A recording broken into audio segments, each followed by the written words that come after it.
Bilang ko sa dagat na apoy, di makahinga sa init na dumadaloy.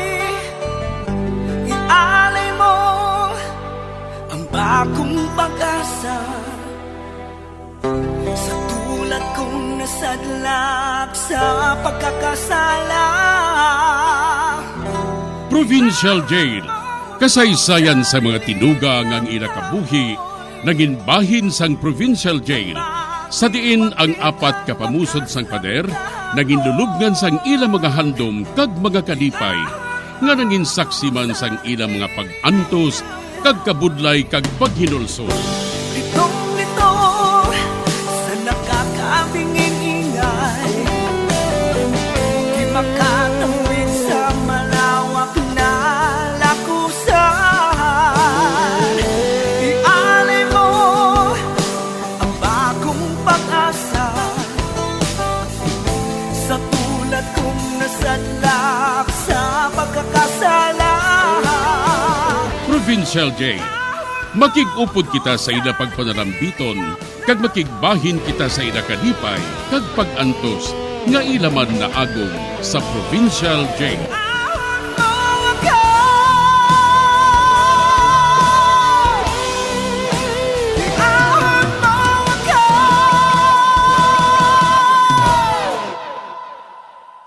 Bilang ko sa dagat na apoy, di makahinga sa init na dumadaloy. Ialay mo ang bagong pag-asa sa tulad kong nasadlak sa pagkakasala.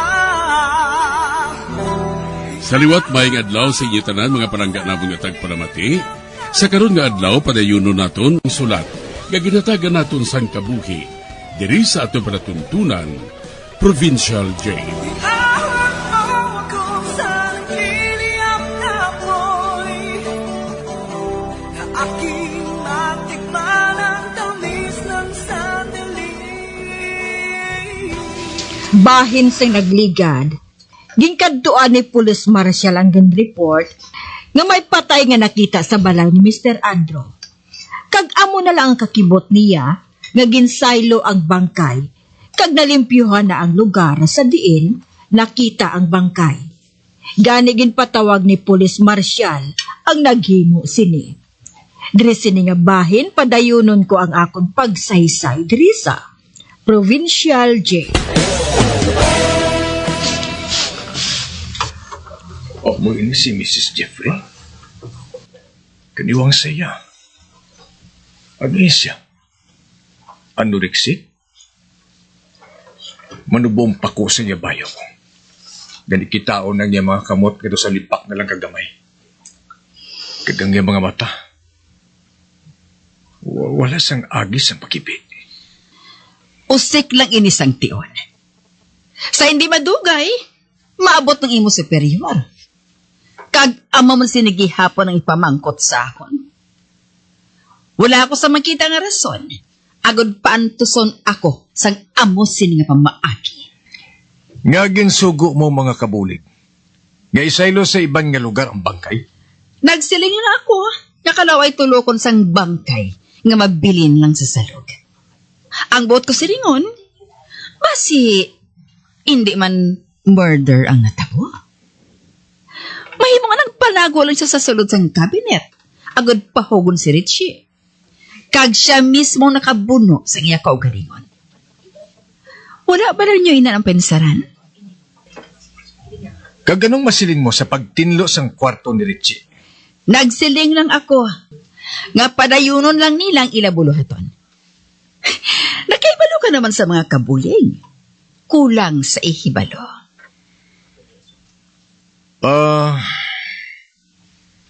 Mrs. Jeffrey, mga pila ang mga kabulig ninyo? Wala ako makahibalo. Apang panulo ko sa ila, do mga lansang. Kung hindi pagpukpukon si martilyo, hindi magdulo. Sugiri ako bahin sa anak mo nga si Paul. Ano? Si Paul? Oo. Nga naghalin siya sa ginali. Nakita mo man ang iya nga sulat? Hindi na siya makaanto sa mga jokes nga ginhimo sang tigulang. Apang ikaw, nga ari pa dire. Dapat kang makahibalo nga nagkadto kami diri. Bago nagapati kami, nga tigumatayo na siya. Apang madamo sang kwarta. Kag nahadlok ako, nga basi ibilin niya ini sa wala sang pulos nga adoptibo niya nga si Carlo. Si Paul among iya honesto kag masaligan nga tawo. Kag dapat lang nga sa iya mabilin ang manggad. Sugiri ako parte kay Melissa. Si Melissa, kaupod ni Paul sa iya trabaho. Kung mamayo siya, do sa Jeprox, kadagapati ako, nga subong na siya napilitan ni Paul na mag-upod sa iya. Kag iya buhok, pink. May babae ba lang nga ang buhok, pink? Ginakurap niya si Paul.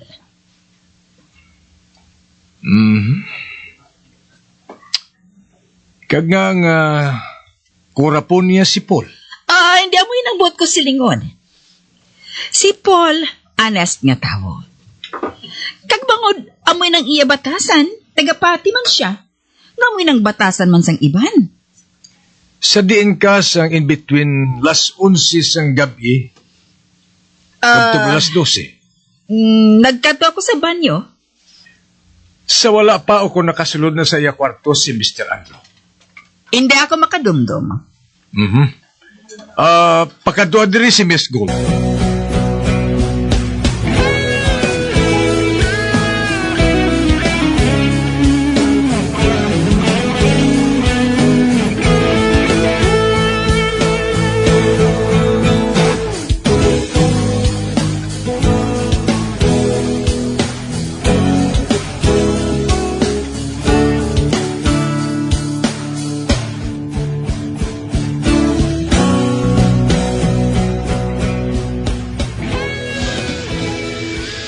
Miss Gold, pamangkuton ko ikaw liwata. Parte ini sa imong pagbisita diri halin sa pamuno. Kag suno sa naibalaan ko, nagasugilanon ka kuno kay Carlo dito sa Idalon. Anong inyo ginhambalan? Oh, come on. Ano ba naman sa may ginahambalan sa mag-lovers? Wala ba lang magsulod sa imong kwarto si Carlo? Hindi ba mas maayo kung dito ka mo maghambalaray nga duha? Pwede man. Apang, akupado kami pirmi nga duhay. Richie Gold gid bala ang matuod mo nga ngalan? Oo.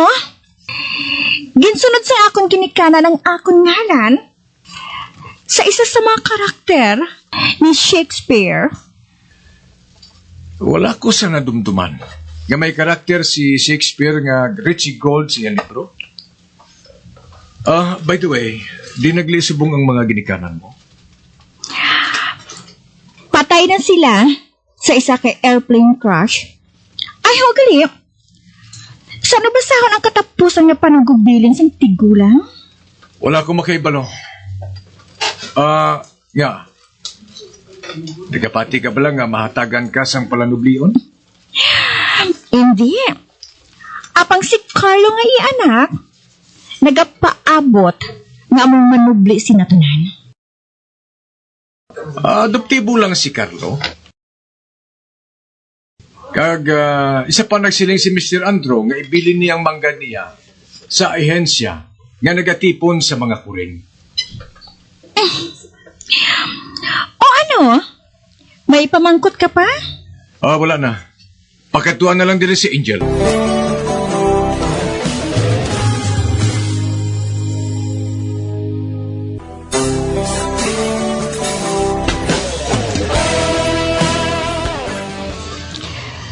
Ginusisa ni Police Marshal si Janice bahin si Eginhimo nga pagsaylo sang bangkay ni Mr. Andrew sa laing nga lugar. Kagsudo sa iya, nalawayan lang siya magtulok nga ara ang bangkay sa salog. Gani ginsugo niyang mga kabulig sa pagbuhat sini. Pati si Richie Gold nga kahagugma ni Carlo ginpatawag man. Sa pagpadayon ko pagir. Miss Angel, ano sa pagbanta mo? O kung sino sa pagbanta mong naghandom sa pagpatay kay Mr. Andrew? Inang babae nga do artista. Si Miss Gold? Why? Kaya pakasal sila ni Carlo eh. Nagalaom siya nga si Carlo. Amang manubli sang tanan. Samtang wala man sang pulos ang tao nga ina. Ano ang relasyon mo sa imamay? Medyo hindi maayo. Bangol sa iya nga jokes nga ina. Gintahi niyang puntas ang akon pantalon. Gani hindi ko na ini masukso. Nagahimo siya sa mga jokes sa amo ni Betty. Bisan sang jutay pa kami. Okay. Pagkatuan din si Betty.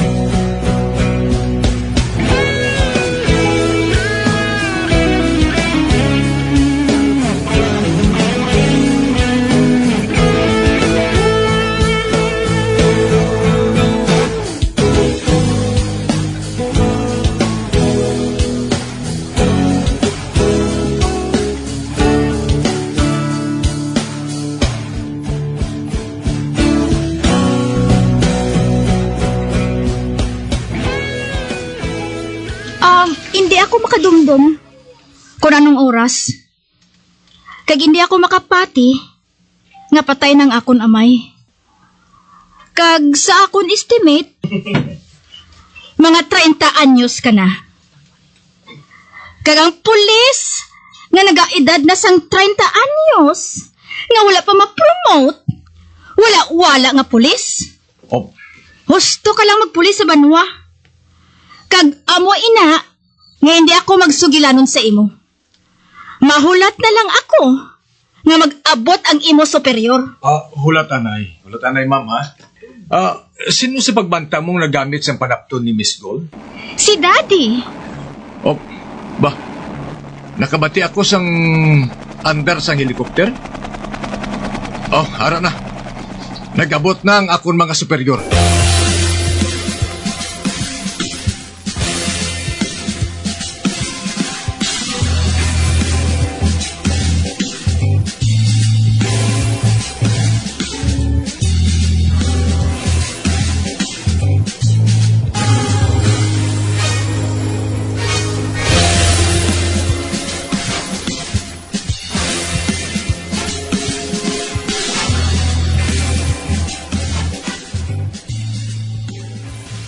So, ang Joker patay na? Kag may buno sa iya? Kilala mo siya, Inspektor? Nabatian ko na siya. Kag ang iya mga jokes. Nakakadto na ba ng mga forensic? Te, Marshal. Ano pang imo nausisa, Andre? Madali lang, sir. Ari sa akong notebook. Notebook? Be, wala ka pa bala makabati sa ginatawag na tape recorder? Kag sa ano ka nakabot diri? Nagsakay ka bala sa bisikleta? Nga ang rueda square nga duha ka bilog? Bueno. Basahan na ang imo mga notes.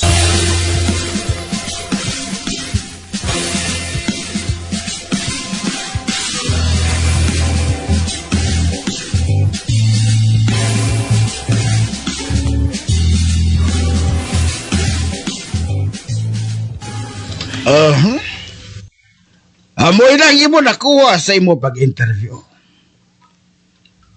Kuna mo, nakahibalo ka na kung sino nagpatay kay Mr. Andrew?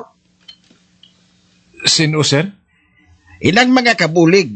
Oh, Gindula nilang mga ebidensya. Kay man nagalaon sila nga may mga panublion man sila.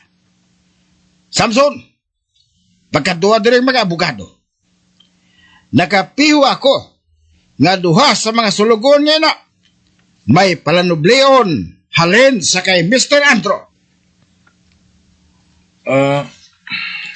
Hindi pa piyo, Inspektor. Maayo sila nga kabulig. Kag madugay na sila nga... Kiputa lang ang imo ba, Marshal? Pulis ka lang tari. Kag wala ka sa rason nga maghatag sa imo advice sa ako. Halina! Kay tapos na ang kaso ngayon eh!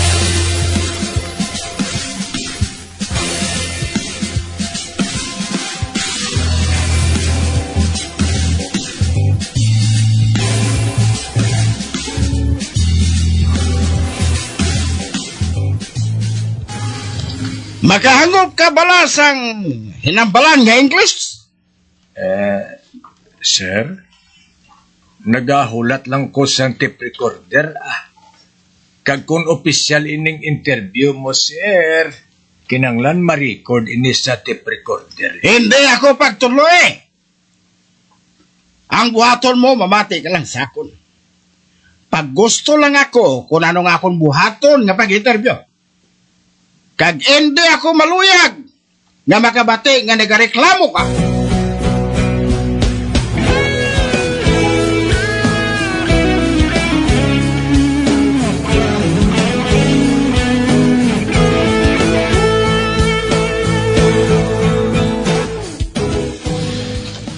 Uti, sir, nakatapos ka na interview. Wala ba ako makatapos? Mas maayo, guro, sir, kung mahalin na ako para makapaminsar ka sa mayo kung anong klase ng interview ang buhaton mo. Kay kung hindi, makalambot ini nga interview sa imo superior sa syudad. Halina! Tawagol ko lang ikaw liwat kung kinahanglan ka. Lakad na! Oo, sir. Ho, animal. Ako pang pinahog sang kabulig nga to. Matuod. Kag nadugdaman ko. Kung ano ang buhaton sa ako ni Superintendent Damaso. Kung makahibalo sa sina. Si Paon niya ako pakadto sa syudad.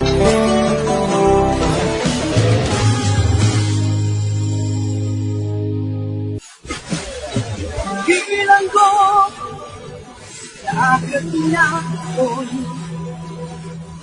magkahinga sa gilid na tumataloy. Alay mo bagong pag-asa natunod sa pagkakasala. Magagyan sa nagigili sa pagpabati, ang mga kasugpon sang sulat ng atong man ginatagan sa kabuhi, diri sa atong katuntunan, provincial ko. Kag kami diri, sa gihapon walang dinikatan pa sa pagpaganda sa inyo. Gapon kabuban may kasaysayan, ito na lang diri sa atong katuntunan, Provincial Day, DYWB, Bombo Radio, Bandalagan, Sudad San Bacolod, sa direksyon, ni Melvin Gatuslao.